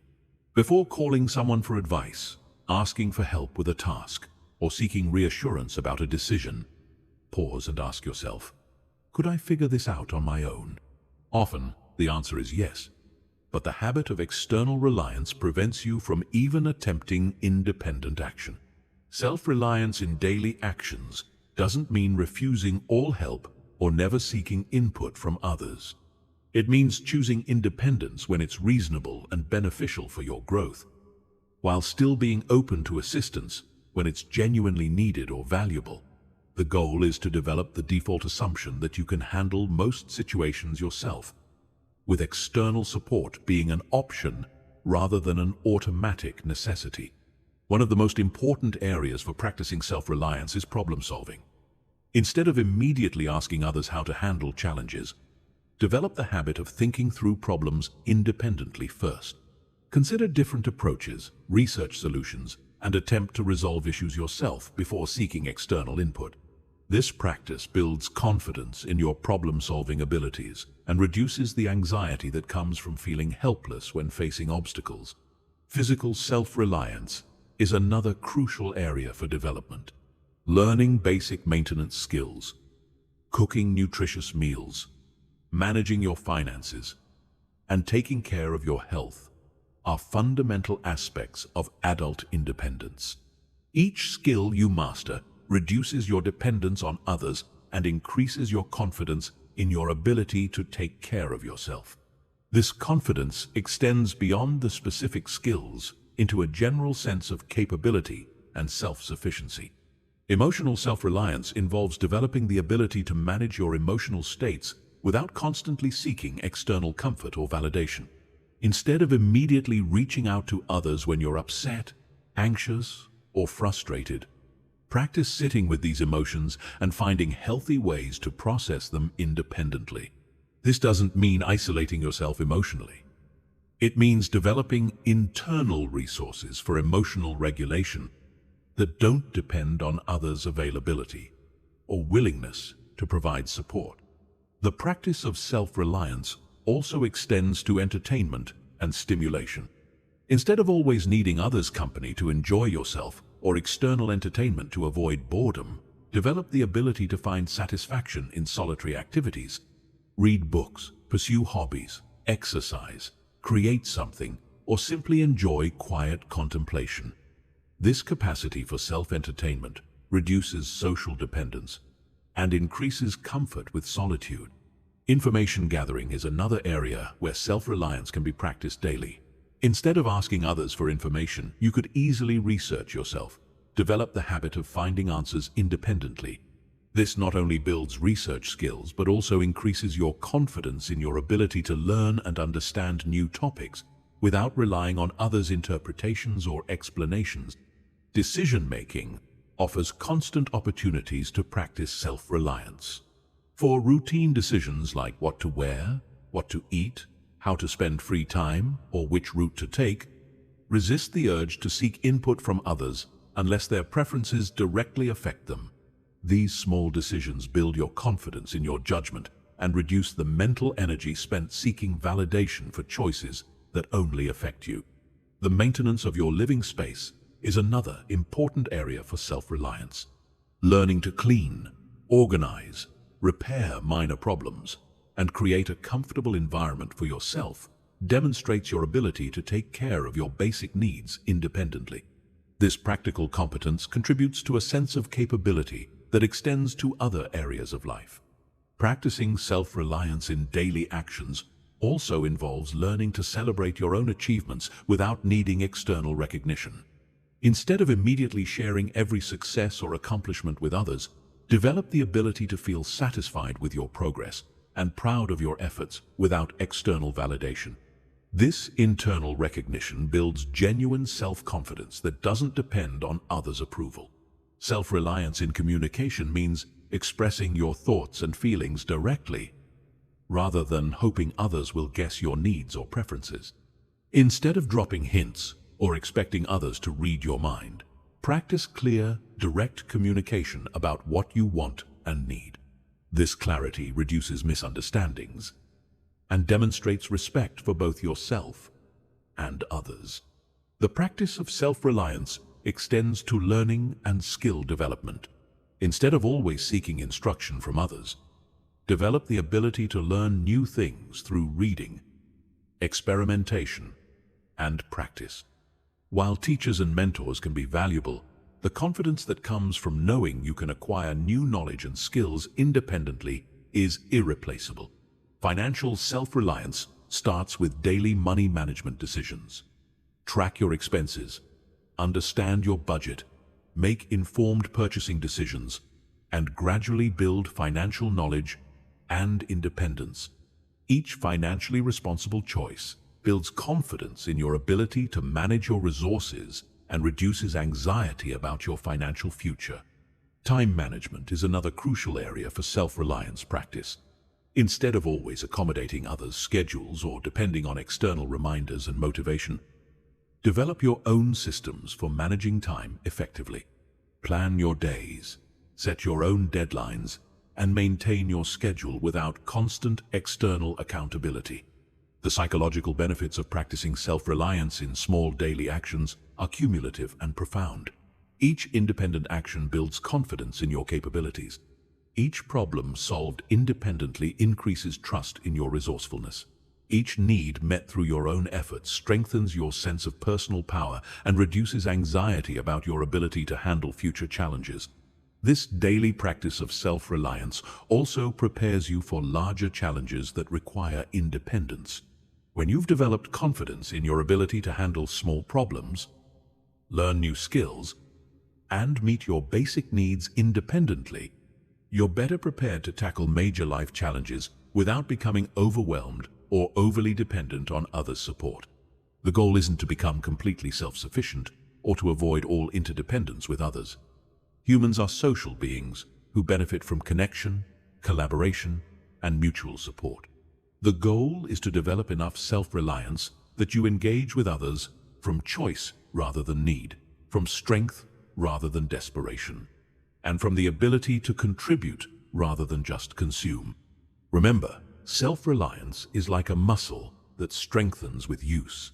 Each time you choose to handle something independently when you could have easily sought help, you build this psychological muscle. Over time, this daily practice creates deep confidence in your ability to navigate life successfully on your own terms, making you someone who can truly win alone when necessary, while still appreciating and benefiting from relationships when they're available. Chapter 13. Turn criticism into fuel without losing your center. Learning to transform criticism into motivation while maintaining your psychological equilibrium is one of the most valuable skills for achieving independence and success. Most people either crumble under criticism, becoming defensive and discouraged, or they become hardened and dismissive, missing valuable feedback that could improve their performance. The ability to extract useful information from criticism while protecting your core confidence is what separates those who grow from adversity from those who are diminished by it.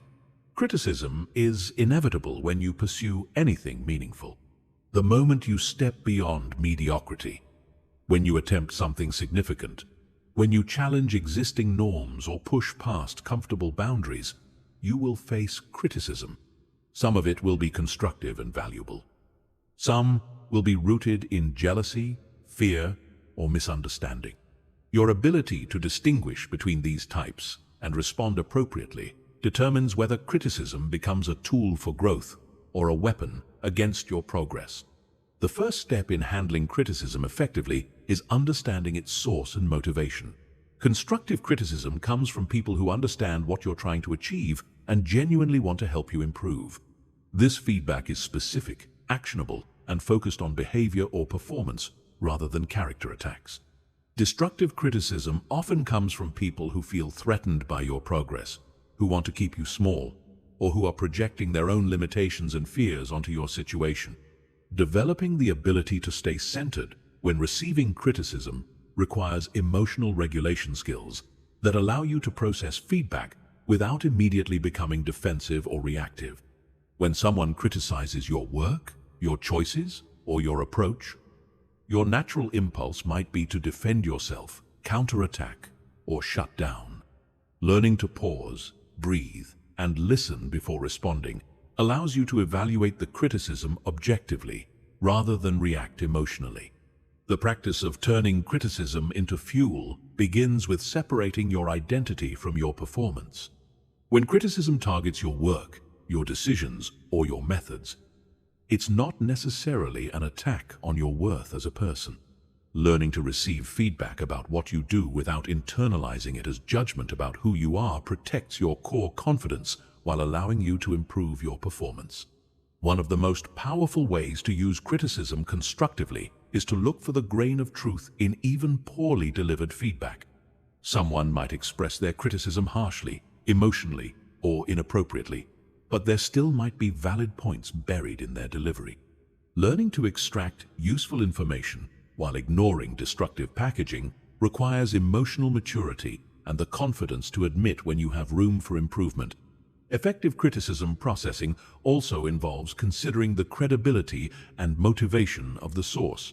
Feedback from someone who has achieved what you're trying to achieve and who has demonstrated genuine concern for your success carries more weight than criticism from someone who has never attempted similar challenges or who might have ulterior motives. This doesn't mean dismissing all feedback from less experienced people, but it does mean weighing criticism appropriately based on its source. The ability to turn criticism into fuel requires maintaining perspective about your overall trajectory while addressing specific areas for improvement. One piece of critical feedback doesn't negate all your progress or potential. It simply identifies an area where you can grow. This perspective prevents criticism from derailing your confidence while motivating you to address legitimate concerns. Using criticism as motivation also involves reframing it as evidence that you're attempting something significant. Mediocre efforts rarely attract criticism because they don't threaten anyone or challenge existing norms. The fact that people have strong opinions about your work or choices often indicates that you're doing something meaningful enough to notice. This reframe can transform criticism from a discouraging force into confirmation that you're on a path worth pursuing. Learning to stay centered during criticism also requires developing a strong internal reference point that doesn't fluctuate based on external feedback. When your sense of worth and direction comes from within, criticism becomes information to consider rather than judgment to internalize. This internal stability allows you to remain open to feedback without being overwhelmed by it. The practice of turning criticism into fuel involves actively seeking the lessons in every piece of feedback, even when it's delivered poorly or with negative intent. Ask yourself, what can I learn from this? Is there any truth I need to acknowledge? How can this information help me improve? This approach transforms every criticism into a potential growth opportunity, rather than just an attack to endure. Effective criticism processing also requires learning when to engage and when to disengage.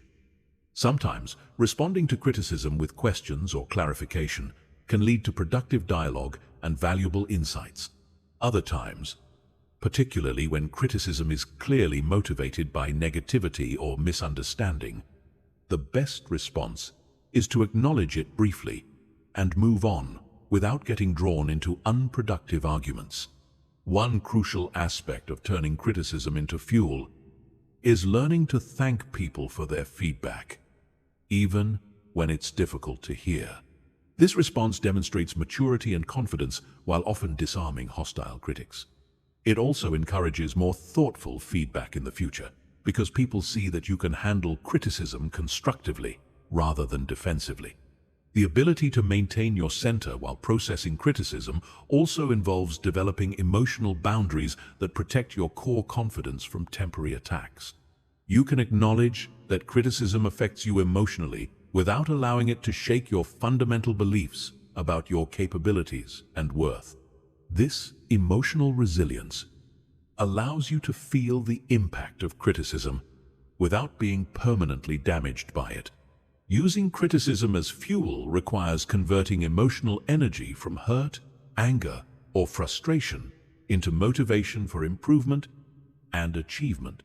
Instead of wallowing in negative emotions generated by criticism, channel that energy into proving critics wrong through better performance, deeper learning, or greater success.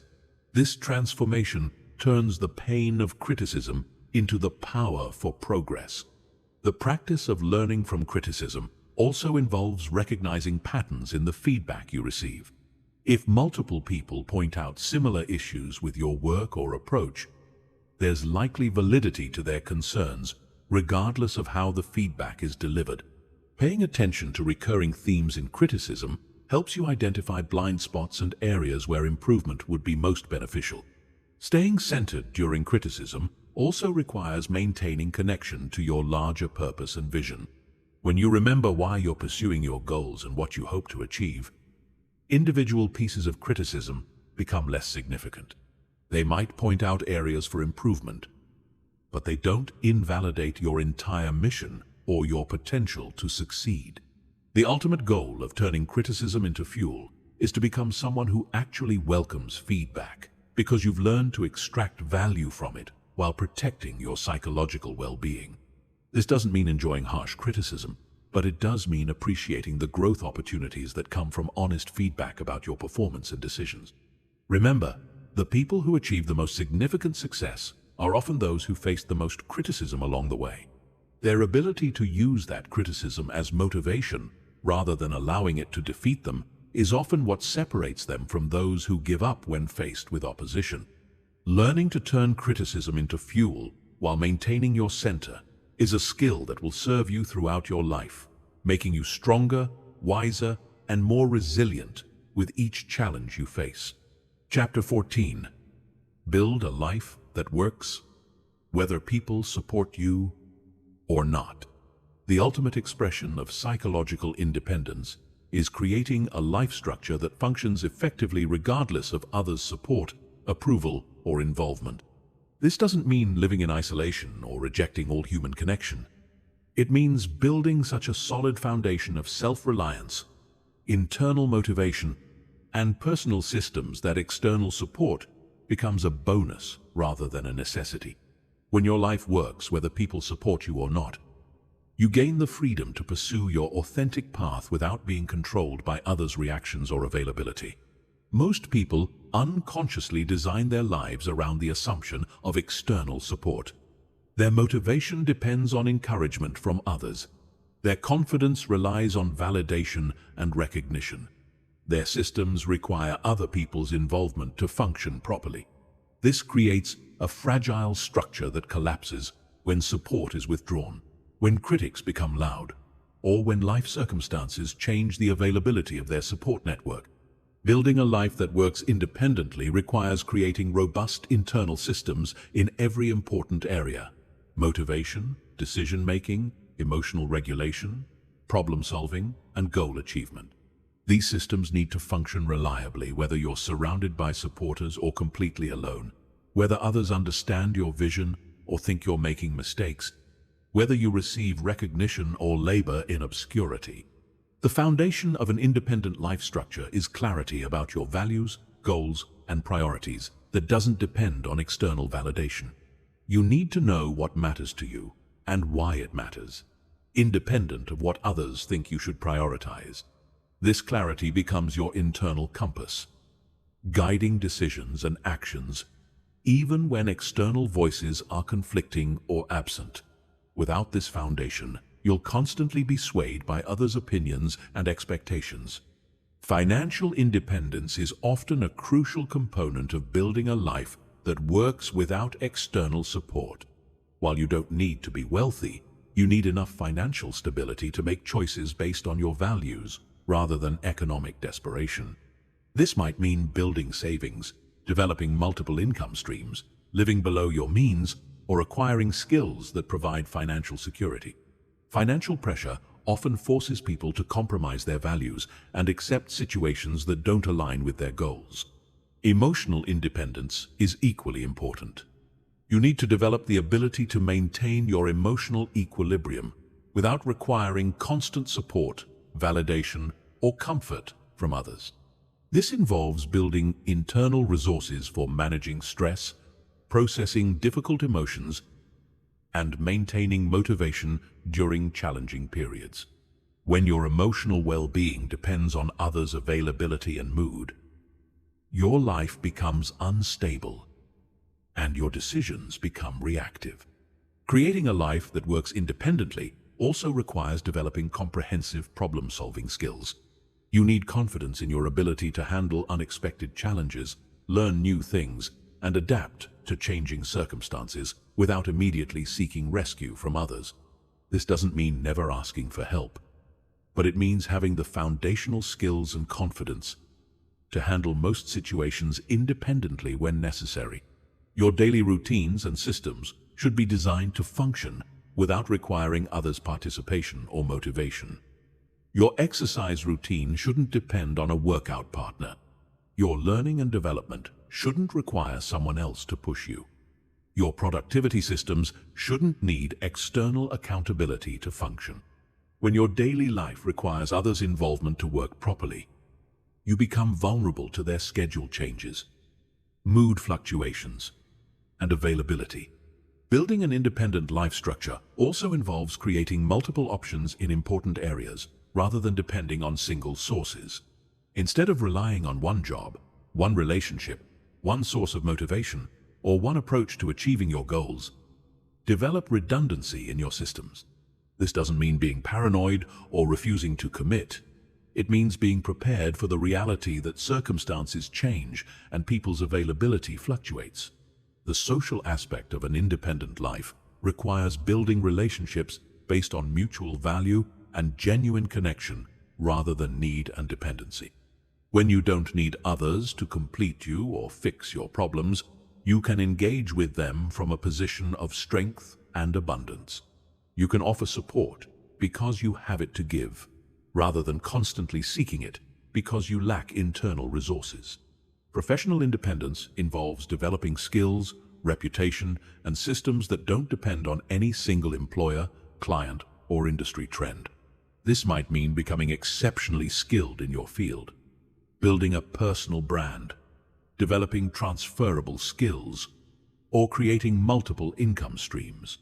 The goal is to have enough professional security that you can make career decisions based on alignment with your values, rather than fear of economic consequences. Creating location independence, where possible, also contributes to a robust life structure. While not everyone can or should be nomadic, reducing your dependence on specific geographical locations for happiness, opportunity, or support provides flexibility and options.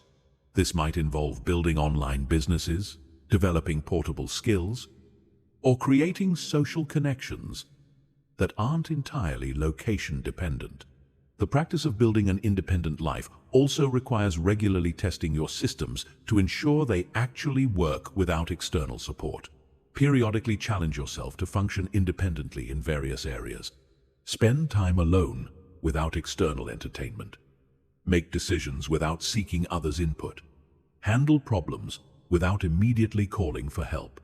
These tests reveal where your independence is genuine and where you still have dependencies to address. Mental and intellectual independence involves developing your own sources of learning, growth, and intellectual stimulation that don't depend on formal institutions or other people's teaching.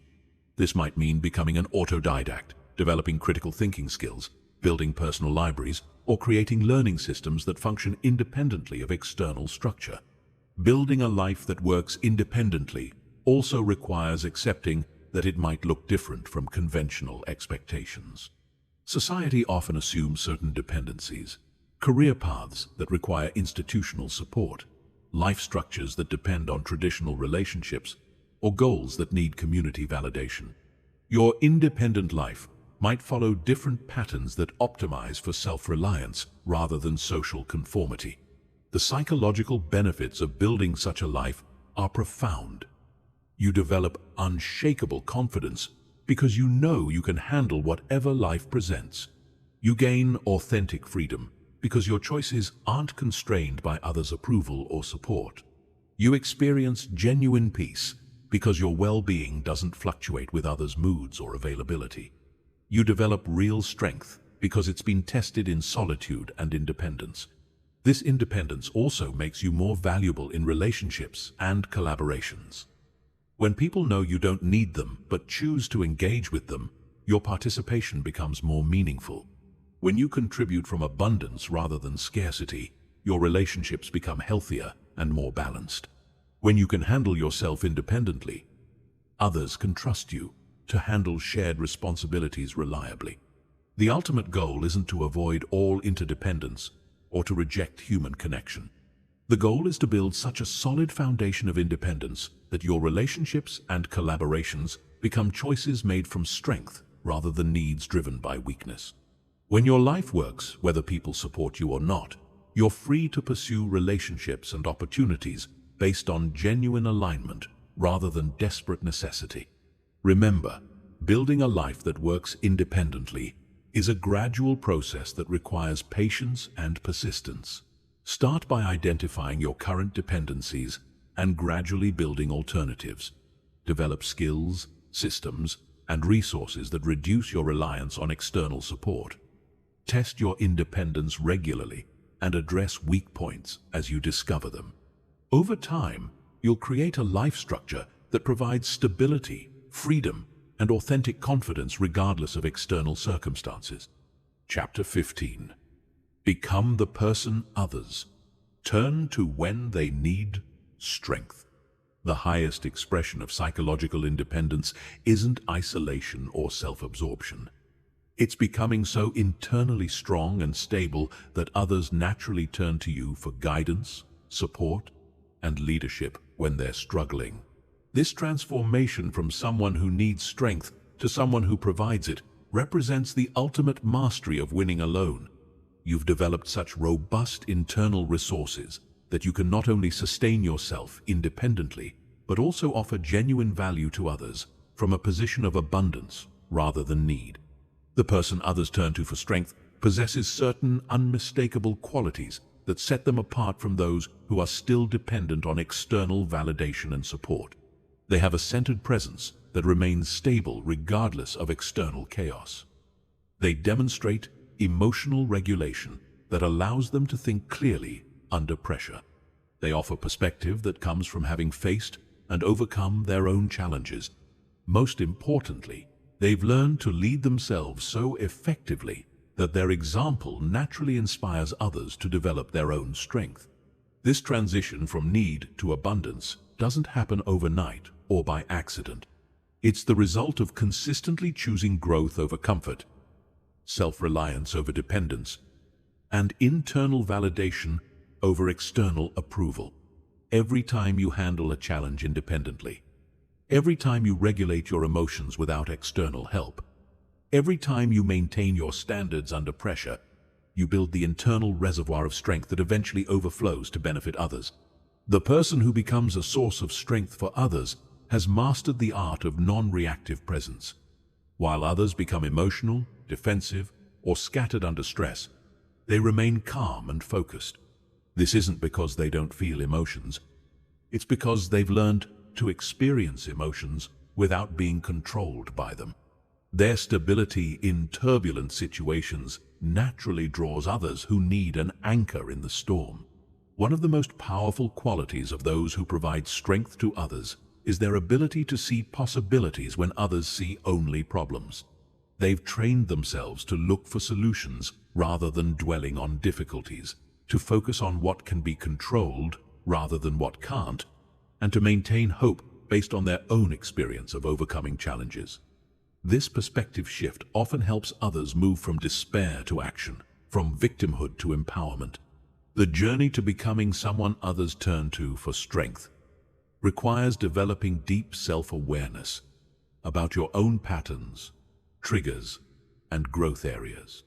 You can't effectively help others navigate challenges you haven't learned to handle in yourself. This means doing the uncomfortable work of examining your own weaknesses, addressing your own issues, and developing your own emotional and psychological resources before trying to help others with theirs. People who provide strength to others have learned to listen without immediately trying to fix or solve. They understand that sometimes people need to be heard and understood before they're ready to receive advice or solutions. This capacity for non-judgmental listening comes from having learned to be present with your own difficult emotions without immediately trying to escape or fix them. Becoming a source of strength also requires developing the wisdom to know when to offer support and when to encourage independence. True strength building in others often requires allowing them to struggle through challenges rather than rescuing them from difficulty. The person who provides genuine strength knows how to support others without creating dependence, how to encourage without taking responsibility for others' choices.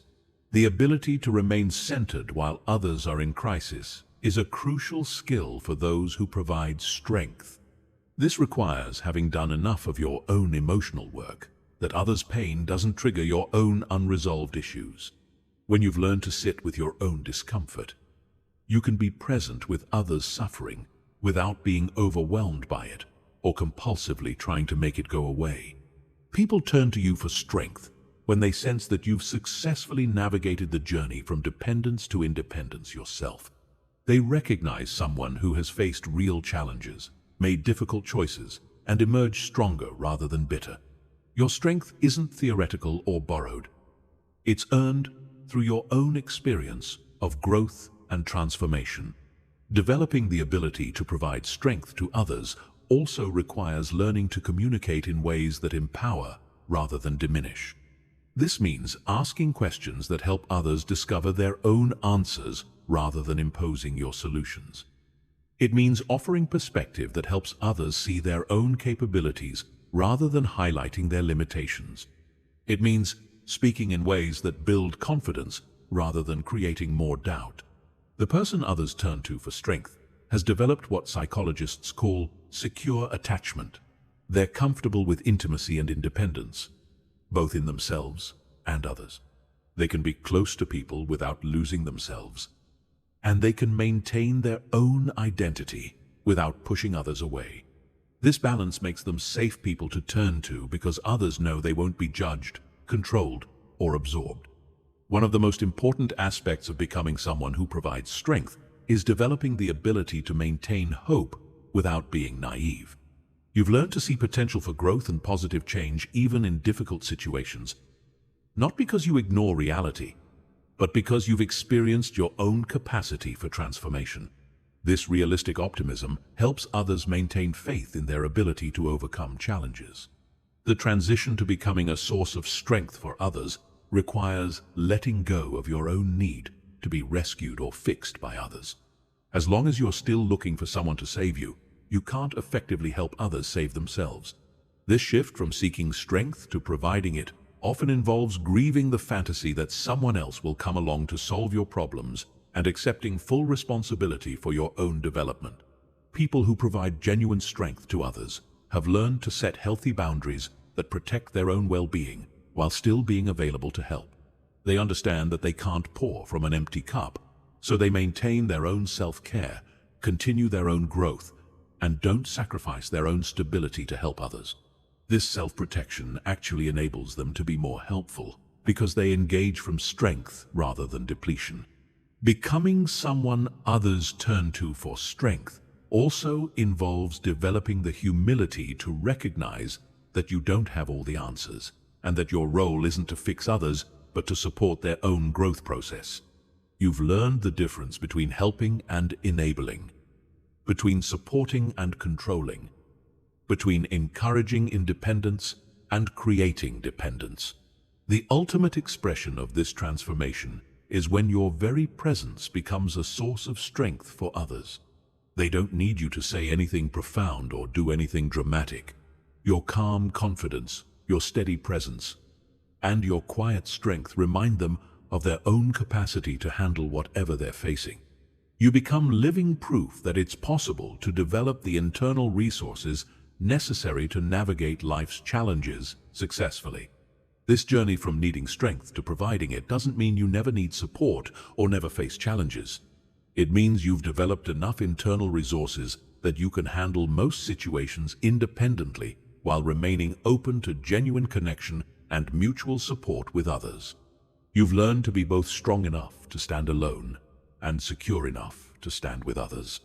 Remember, becoming the person others turn to for strength is not about being perfect or having all the answers. It's about having done enough of your own internal work that you can be fully present with others in their struggles without being overwhelmed by your own issues. It's about having developed enough self-reliance that you can offer genuine support without needing something in return. When you've truly learned to win alone, you gain the capacity to help others develop their own winning mindset, creating a positive cycle of strength and independence that benefits everyone involved. The person who has mastered the psychology of winning alone doesn't remain alone. They become a beacon of strength that naturally attracts others who want to develop their own independence and resilience. This is the ultimate paradox.